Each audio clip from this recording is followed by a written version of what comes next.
O Tanjoubi omedetou gozaimasu. Isto é japonês para parabéns. O Observador faz 12 anos e, em vez de bolo, oferecemos uma visita ao Japão com a Pinto Lopes Viagens. Assine por apenas 39,90€ e habilite-se a ganhar. 12 anos a escrutinar o poder, 12 mil quilómetros para celebrar. Assine hoje em observador.pt. Arigatou. Observador?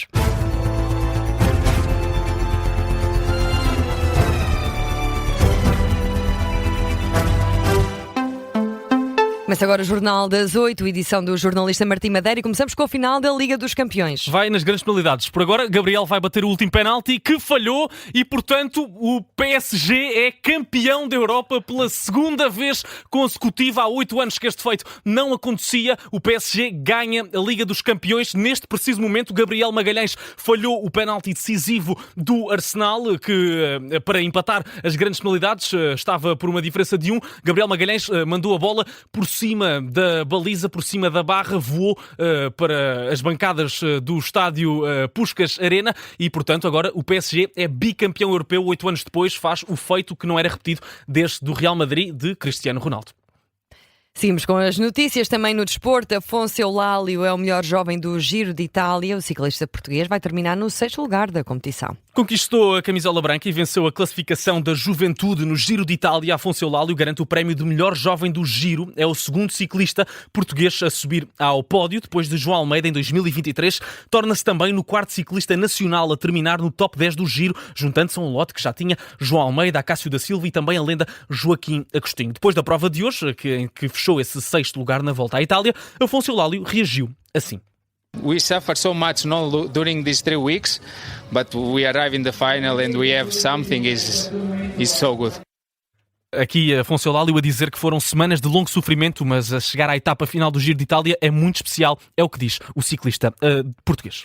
E na política nacional, a CGTP acusa o governo de desvirtuar as prestações sociais com a implementação da prestação social única. Uma acusação feita há poucos momentos, através de um comunicado. A Central Sindical acusa o governo de estar a tentar limitar o acesso a apoios sociais através desta prestação social única. A CGTP considera que o governo está a usar o pretexto de aproveitar os fundos disponíveis no PRR e de ceder às intenções da União Europeia para desvirtuar todo um conjunto de prestações sociais que respondem a quem mais precisa. E diz que isso é inaceitável. Relembrar também que o Governo aprovou ontem uma reforma das prestações sociais não contributivas com a criação desta prestação social única. É uma notícia observadora. Há 2 vereadores do Partido Socialista na Câmara Municipal de Lisboa arguidos na operação emergente. São Sérgio Sintra e Carla Madeira. Sérgio Sintra, que foi presidente da Assembleia da Freguesia da Junta de Santa Maria Maior, a junta que está no centro desta investigação. O presidente desta autarquia desse mesmo período era Miguel Coelho, um dos principais visados da investigação. Em declarações ao observador, Sérgio Sintra mostra-se disponível para colaborar com as autoridades na investigação. Disse também desconhecer o teor das suspeitas que estão na base da Constituição como arguido. A outra vereadora arguida, Carla Madeira, foi questionada diversas vezes pelo observador, mas não respondeu. Nenhum dos dois pretende suspender as funções na Câmara Municipal de Lisboa. Ainda esta tarde, o secretário-geral do Partido Socialista, José Luís Carneiro, diz que é evidente que as buscas no Largo do Rato e também nas várias autarquias visam o Partido Socialista e admite que a imagem do PS fica manchada. Naturalmente que estas notícias, estas informações prejudicam a imagem do partido. Ninguém desconhece isso. É por isso que nós temos que ter consciência de que quem representa o Partido Socialista, quem é militante, quem é dirigente, tem especiais responsabilidades éticas. E por isso é que eu levei ao Congresso o estabelecimento de um código ético e a criação de uma comissão ética no Partido Socialista. O assessor de José Luís Carneiro, Duarte Moral, foi um dos detidos entre os 37 arguidos neste inquérito que investiga o favorecimento de empresas por parte de autarquias e juntas de freguesia ligadas ao Partido Socialista. Entretanto, foi libertado, assim como os restantes 4. Duarte Moral foi suspenso de funções que tem no Partido Socialista por decisão do juiz de instrução criminal, foi o que anunciou o secretário-geral do PS. Luís Montenegro ignora as críticas de Pedro Passos Coelho à governação da AD, fala de um ruído imperturbável e garante que o PSD está bem e recomenda-se. As palavras do antigo primeiro-ministro não passam de um ruído menor e de um epifenómeno, diz Luís Montenegro.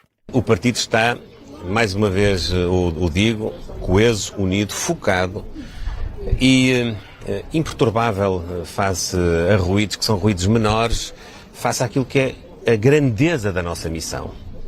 Eu assumo a responsabilidade. Eu estou aqui para governar o país, eu estou aqui para conduzir este partido a ser um partido liderante, maioritário, a ser um partido com vocação de servir o povo português. Eu sei que faz parte das regras de jogo a comunicação social querer desviar as atenções para epifenómenos, mas eu acho que, sinceramente, é preciso centrarmos e a vocês também cabe esse papel. O Luís Montenegro aqui ignora as críticas do Primeiro-Ministro. Passos Coelho disse esta semana em conversa com André Ventura que a governação da AD precisa de mais ritmo e utilizou expressões como políticos postiços que se tornam em prostitutos sem caráter.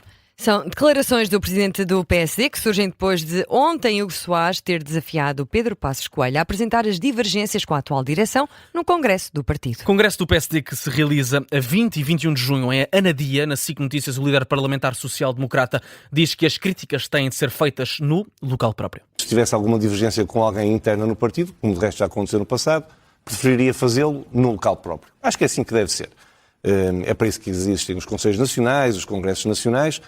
Eu preferia fazê-lo do que fazê-lo constantemente em apresentações de livros ou noutros momentos públicos, se é essa a pergunta das divergências, se é que as divergências são aquelas que os jornais falam. No lugar do Dr. Pedro Passos Coelho, se fosse eu, se tivesse alguma coisa a dizer ao partido, fazia-o nesse momento.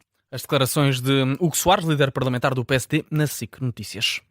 A Ministra da Saúde está em rota de colisão com o médico que a própria nomeou para acompanhar o plano de emergência e transformação do SNS. Ana Paula Martins desmente o médico Carlos Robal Cordeiro, que ao Observador tinha acusado a tutela de inércia, e isto de ter deixado de fornecer dados à equipa de acompanhamento do plano. O médico acusou ainda o Ministério de não se reunir com este órgão há mais de um ano. Ora, o Ministério da Saúde enviou, entretanto, um comunicado às redações em que fica visível a ruptura com Carlos Robal Cordeiro. A tutela garante que Ana Paula Martins reuniu-se com o coordenador do Plano de Emergência para a Saúde no dia 14 de janeiro de 2026, há pouco mais de 5 meses.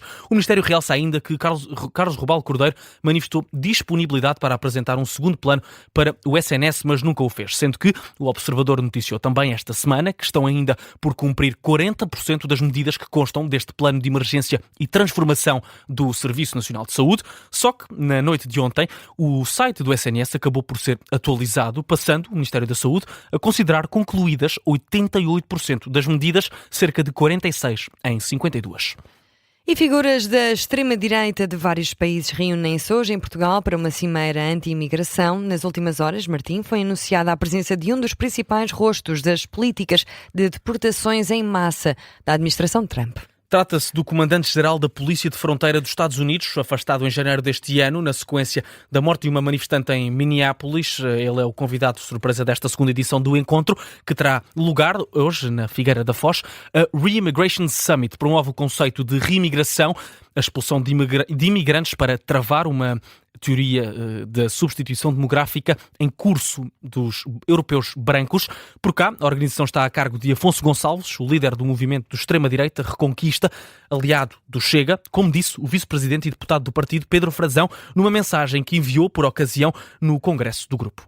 Ainda tempo de olhar para a atualidade internacional. A Estónia instalou os primeiros sistemas fixos de vigilância anti-drone no país, na fronteira com a Rússia. A decisão foi anunciada hoje pelo governo da Estónia após incidentes recentes na nação báltica que envolveram drones ucranianos alegadamente desviados pela Rússia. É o que avança a agência Lusa. O primeiro equipamento já está instalado e operacional, mas o governo da Estónia ambiciona até ao final do ano ter uma rede anti-drone que cubra todo o país.